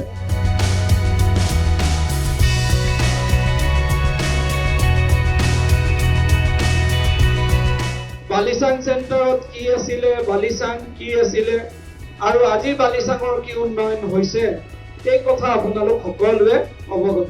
আজি আমি চাব লাগিব সমগ্ৰ ভাৰতবৰ্ষত যিগৰাকী নেতাই আজি ইমান আগবঢ়াই লৈছে নৰেন্দ্ৰ মোদী ডাঙৰীয়াই, সমগ্ৰ বিশ্বত যিজন মানুহক আজি ভাৰতবৰ্ষৰ কথা কয়, সবকা সাথ সবকা বিকাশ সবকা প্ৰয়াস, আৰু তেওঁ কয় সকলোৰে প্ৰয়াস হ'ব লাগিব। আৰু ফলদা লিডাৰত ৰাতিপুৱাৰ পৰা ঘূৰি ঘূৰি এতিয়া সন্ধিয়া সময় হৈছে, কিন্তু ধাৰাবাহিকভাৱে প্ৰচাৰ অভিযান চলি আছে, মাজনিশালৈকে চলিব। আমি বাৰু দেখুৱাই গৈছিলোঁ কেইটামান বিশেষ দৃশ্য। আপুনি সমষ্টিটোৰ কথা কৈছে, ৰাইজে এতিয়া য'ত গৈছে আপোনাক আদৰি লৈছে, গতিকে আপুনিও প্ৰতিশ্ৰুতি দিছে এটা নতুনত্ব আনিব সমষ্টিটোত। গতিকে কি ধৰণৰ পৰিকল্পনা আছে? বহুত যুৱ প্ৰতিনিধিও ইয়াতে আছে যিয়ে কিবা নহয় কিবা এটাতো বিচাৰিছে। চাওক, আমাৰ সমগ্ৰ অঞ্চলটোত কেইবাটাও মূল সমস্যা আছে। প্ৰথম আপুনি আন্তঃগাঁথনিৰ কিছু সমস্যা, যাতায়াতৰ সমস্যা, কাৰণ এৰিয়া বহুত ডাঙৰ আৰু বহু গাঁও আছে। তাত এতিয়াও কিছু পকী পথ নিৰ্মাণৰ কাৰণে আমাৰ কাম কৰিবলগীয়া আছে, আৰু মই আশা কৰিছোঁ নিশ্চয় অহাবাৰৰ 5 বছৰৰ ভিতৰত এই পকী পথসমূহ আমি নিৰ্মাণ কৰি উলিয়াব পাৰিম বুলি অলপ আমি মনত আশা ৰাখিছোঁ আৰু ভাবিছোঁ এয়া সম্ভৱ হ'ব। দ্বিতীয় হৈছে আমাৰ কিছু শিক্ষানুষ্ঠান বা কিছুমান সংস্থাপন কৰিব পৰা কিছুমান ইনষ্টিটিউশ্যনৰ অলপ প্ৰয়োজন হ'ব ইয়াত, যিখিনি আমি যদি স্থাপন কৰিব পাৰোঁ এই অঞ্চলটিৰ অলপমান আমি আগবঢ়াই লৈ যাব পাৰিম। বিশ্বনাথক যদি আমি কওঁ, বিশ্বনাথত পৰ্যটনৰ এটা ডাঙৰ সুযোগ আছে পৰ্যটনস্থলী হিচাপে নিৰ্মাণ কৰা। তো পৰ্যটনস্থলী হিচাপে নিৰ্মাণ কৰিবৰ বাবে আমাৰ স্কোপ আছে, আৰু সেইটো স্কোপত মাননীয় মুখ্যমন্ত্ৰীগৰাকীয়ে তাৰ কাৰণে এটা পৰিকল্পনা কৰি থৈছে। মই মাননীয় মুখ্যমন্ত্ৰী মহোদয়ৰ লগত আলাপ আলোচনা কৰি পৰৱৰ্তী দিনত নিশ্চয় যদি আমি ৰাইজৰ সমৰ্থনত যদি ইয়াৰ প্ৰতিনিধি হ'ব পাৰোঁ, সেই কামখিনি আমি নিশ্চয় আগবঢ়াম। ঠিক তেনেধৰণে আৰু কেইবাটাও কাম আছে, চাহ বাগিচাসমূহ আছে, চাহ বাগিচাসমূহৰ সামাজিক উত্থান কৰিব লাগিব, শৈক্ষিক উত্তৰণ কৰিব লাগিব। তাৰ উপৰিও ইয়াত কিছু এনেকুৱা সামাজিক দিশ আছে যিসমূহ আমি নিৰাময় কৰিব লাগিব ৰাইজৰ লগত আলাপ আলোচনাৰ মাধ্যমেৰে। আৰু এটা ডাঙৰ কথা যে সংস্থাপন কৰিবৰ কাৰণে কৃষি কৰাত ইয়াত বহুত স্কোপ আছে, সুযোগ আছে। কিন্তু কৃষি কৰ্ম কৰিবৰ বাবে আমি কি সুবিধা তেওঁলোকক প্ৰদান কৰিব পাৰোঁ বা তেওঁলোকক কেনেকৈ আমি কৃষি ইনফ্ৰাষ্ট্ৰাকচাৰটো ডেভেলপ কৰিব পাৰোঁ। তো সেইখিনি কাম আমাৰ কাৰণে এটা প্ৰত্যাহ্বান থাকিব। কিন্তু পৰিকল্পনাৰে যদি আমি কামখিনি আগবঢ়াওঁ, মই ভাবোঁ যে নিশ্চিতভাৱে এই কামখিনি আমি আগবঢ়াই লৈ যাব পাৰিম আৰু এটা ছাবষ্টেঞ্চিয়েল ডেভেলপমেণ্ট হ'ব পাৰে। এডভান্টেজ আছামৰ 2.0ত বহুত ইনভেষ্টমেণ্টৰ কথা কোৱা গৈছে আৰু ইনভেষ্টমেণ্ট অহাৰ বাবে মাননীয় মুখ্যমন্ত্ৰীয়ে চেষ্টা কৰি আছে। যদি এই এডভান্টেজ আছামৰ 2.0ৰ দুই এটা বিনিয়োগ যদি আমি বিশ্বনাথ বিধানসভা সমষ্টিটো যদি আমি আনিব পাৰোঁ মাননীয় মুখ্যমন্ত্ৰীৰ লগত আলোচনা কৰি, তেতিয়াও আমাৰ ইয়াত বহুত যুৱক যুৱতীয়ে সংস্থাপনৰ এটা পথ বিচাৰি পাব। সেইখিনিৰ কাৰণেও মোৰ পৰিকল্পনা মই মনত ভাবি ৰাখিছোঁ। কিন্তু মাননীয় মুখ্যমন্ত্ৰীয়ে আল্টিমেটলি যিহেতু সিদ্ধান্ত তেখেতে ল'ব, তেখেতৰ লগত নিশ্চয় আলাপ আলোচনা কৰি তেখেতক মই অনুৰোধ জনাম যে বিশ্বনাথবাসী ৰাইজৰ বাবে তেওঁ যাতে তেনেকুৱা কিবা এটা পদক্ষেপ গ্ৰহণ কৰি আমাক এই অঞ্চলৰ যুৱক যুৱতীসকলৰ সংস্থাপনৰ কাৰণে যাতে বাট মুকলি কৰে।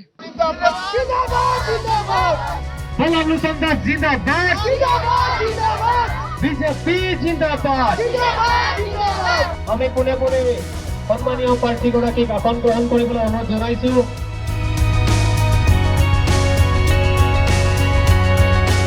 আমাদের ভোট দিব, আমাদের সেনাপুরাকের ভবিষ্যৎটা পরিবর্তন হোক, আমাদের একটা ভাল সমাজ বানাতে পারি, আমাদের একটা ভাল ঘর বানাতে পারি, আমাদের গাঁवটাকে আমাদের ভাল করতে পারি। कितना गांव में এখন রাস্তাগুলা भी বনি নয়া है, ওইগুলা বানাতে লাগবে, ওইগুলা করতে লাগবে। তো কই করবে এগুলা? ওই করতে হলে আমাদেরকে একটা শক্তিশালী আমলিকে নেতা দরকার আছে, একটা শক্তিশালী সরকার দরকার আছে। আজি হিমন্ত বিশ্ব শর্মা থাকার কারণে আজি বাগান ভিতরে স্কুল বনিয়া है, বাগান ভিতরে রাস্তা বনিয়া है, বাগান ভিতরে আজি বহুত মানুষ বিভিন্ন আসনি পায় है, উদ্যমিতা আসনি পায়া है, কেউ এটি কলি দুটি পদ আসনি পায়া है, মাটিকের পট্টা পায়া है। आगे कहाँ माटिकेर पट्टा हमদের पाई नहीं।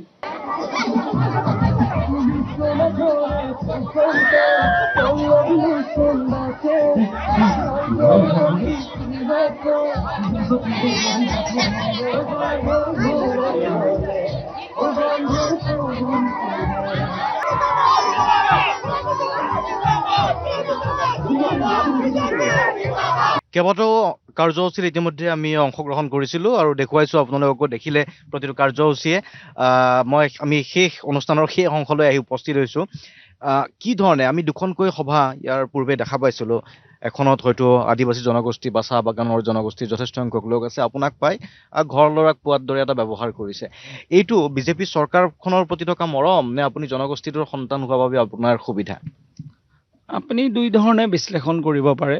এটা বিষয় হ'ল যে ভাৰতীয় জনতা পাৰ্টীয়ে চাহ বাগিচাৰ বা চাহ জনগোষ্ঠী বা আদিবাসী যিয়ে নাম নকওক কিয় এই সমাজখনক এটা নতুন প্ৰাণৰ সঞ্চাৰ কৰিছে, এটা আত্মবিশ্বাস। চৰকাৰ এখনে যে তেখেতসকলৰ কথা শুনিছে, চৰকাৰখনে কিবা উন্নয়নৰ সদিচ্ছা দেখুৱাইছে, এইটো অকণমান মানুহৰ মনত ধাৰণা সৃষ্টি হৈছে আৰু ৰাইজে ভাৰতীয় জনতা পাৰ্টীক আদৰি লৈছে। আপুনি অসমৰ বিভিন্ন প্ৰান্তলৈও যদি যায় আপুনি দেখা পাব চাহ জনগোষ্ঠীৰ লোকসকলে বিজেপি চৰকাৰখনক বা বিজেপিক আৰু বিশেষকৈ মাননীয় মুখ্যমন্ত্ৰী মহোদয় তেখেতে বিশ্বাসত লৈছে যে বহুদিনৰ পিছত সমাজখনৰ উত্তৰণৰ বাবে চৰকাৰ এখনে কিছু আঁচনি লৈছে, পদক্ষেপ লৈছে বা উত্তৰণ কৰিবৰ বাবে এটা সদিচ্ছা দেখুৱাইছে। সেইটো এটা কথা। দ্বিতীয়, মই যিহেতু ইয়াৰে ডাঙৰ দীঘল, মোক তেওঁলোকে নিজৰ ভাষাত ক'ব পাৰে, তেওঁলোকৰ আৱেগ অনুভূতি বা কওঁতে তেওঁলোকৰ মনত সেই দূৰত্বটো অনুভৱ নকৰে। আজি সেইকাৰণে তেওঁলোকে আদৰি লৈছে। এফালে মৰম আৰু এফালে বিশ্বাস। মৰমটো এইটো যে চাহ বাগিচাৰ ল'ৰা এজনৰ আজি মই প্ৰাৰ্থিত্ব পাইছোঁ, তো তেওঁলোকে ভাবে যে তেওঁ বিধায়ক, মই যদি বিধায়ক হওঁ তেওঁলোকৰ সমস্যাবিলাক সমাধান হ'ব আৰু তেওঁলোকে কথা কওঁতে কোনো হেজিটেট নকৰে, কয় খোলাখুলিকৈ কয়, মৰম আন্তৰিকতা দেখুৱায়। সেই মৰম আন্তৰিকতা আৰু এই পৰিৱেশটোৱে আচলতে সমাজখনৰ এই যিসকল বেলেগৰ ওচৰত গৈ কথা ক'ব নোৱাৰে, বেলেগৰ ওচৰত কিবা অভিযোগ এটা দিব নোৱাৰে, তেখেতসকলে মোৰ ওচৰত কথা কোৱাৰ সেই সাহসখন গোটাব পাৰে। দুগৰাকী মহিলাৰ লগত কথা পাতিছিলোঁ, তেওঁলোকে মোক শেষত কৈছে অন্য কোনোবা মানুহ থাকিলেতো আমি ক'ব নোৱাৰিলোহেঁতেন আৰু বেলেগ কোনোবা মানুহৰ ওপৰত কোৱাৰো আমাৰ সাহসো নাই, কিন্তু আপুনি আছে কাৰণে আমি কৈছোঁ, সাহসটো দেখুৱাইছোঁ আৰু আমাৰ মনৰ কথাখিনি কৈছোঁ যাতে আপুনি বুজিব বুলি পেলাই। তো ময়ো অলপ মনত অনুভৱ হৈছে, হয়ও এজন সাধাৰণ চাহ বাগিচাৰ মহিলা এগৰাকী, তাই বেলেগৰ ওচৰতনো কেনেকৈ ক'ব, ভাষাৰ কেতিয়াবা অলপ অসুবিধা থাকে বা কওঁতে এটা হেজিটেশ্যন থাকিবই, কিন্তু এই হেজিটেশ্যন নোহোৱাকৈ যে মোক কৈছে, তো মই আপোনাক এইটোৱে ক'ব বিচাৰোঁ, যদি মই সেই আৱেগটোক যদি প্ৰতিনিধিত্ব কৰিব পাৰিছোঁ তেতিয়াহে মই যদি কিছু হ'লেও সাৰ্থক হৈছোঁ 1% সেইটোতে মই ভাবোঁ যে মই সাৰ্থক হ'ম। কেৱল ৰাস্তা পদূলি দলং বনোৱাটোৱেই এগৰাকী প্ৰতিনিধিৰ কাম নহয়, তেওঁলোকৰ ইম'শ্যনটো, ফিলিংটো, সেইটোকো আপুনি অনুভৱ কৰি পেলাই প্ৰতিনিধিত্ব কৰিব লাগে। তেওঁৰ বেদনাটো বুজিব পৰা মোৰ বেদনা হ'ব লাগিব, তেওঁৰ কষ্টটো মোৰ কষ্টলৈ ৰূপান্তৰ হ'ব লাগিব, তেওঁৰ চকুপানী মোৰ চকুপানীলৈ ৰূপান্তৰ হ'ব লাগিব। কিমান কৰিব পাৰিম সেয়া সময়ে ক'ব, কিন্তু আজিৰ দিনত মোৰ সেইটো অনুভৱ আছে যে সমাজখনৰ কেঁচা ব্যক্তি, এনেকুৱা একাংশ আমাৰ সমাজৰ ব্যক্তি আছে, তেওঁলোকৰ কোনো হিয়াৰিং হোৱা নাই, তেওঁলোকক কোনো শুনা নাই, তেওঁলোকৰ দুখ আৰু বেদনা ক'বলৈ তেওঁলোকে ক'তো এটা সুযোগ পোৱা নাই। তো মই চেষ্টা কৰিম যাতে মোৰ ওচৰতে তেওঁলোকে যাতে বেদনাখিনি ক'ব পাৰে, কোনোবাই খঙেৰে ক'লে, ক্ষোভেৰেও ক'লেও মই আন্তৰিকতাৰে গ্ৰহণ কৰিম, কাৰণ সেই খং আৰু ক্ষোভ নিৰাময় কৰাৰো ক'ৰবাত এটা স্থান লাগিব আৰু মই চেষ্টা কৰিম সেইটো কৰিবলৈ। ধন্যবাদ জ্ঞাপন কৰিছোঁ, লগতে শুভেচ্ছা জ্ঞাপন কৰিছোঁ। সন্মুখত যিহেতু নিৰ্বাচন আছে, আজি সমগ্ৰ দিনটো আমি পল্লৱলোচন দাস ডাঙৰীয়াৰ লগত আছিলোঁ আৰু দেখুৱাইছোঁ এখনৰ পাছত আনখন নিৰ্বাচনী প্ৰচাৰ সভা। এতিয়াও বহু নিশালৈকে তেখেতৰ কাম কাজ চলি থাকিব। আমি কিন্তু বিদায় ল'ব লাগিব, নিৰ্ধাৰিত সময়ৰ ভিতৰত আমাৰ অনুষ্ঠান আছিলে। ফলদা লিডাৰৰ পৰা শান্তনু মহন্তই বিদায় লৈছোঁ। ধন্যবাদ।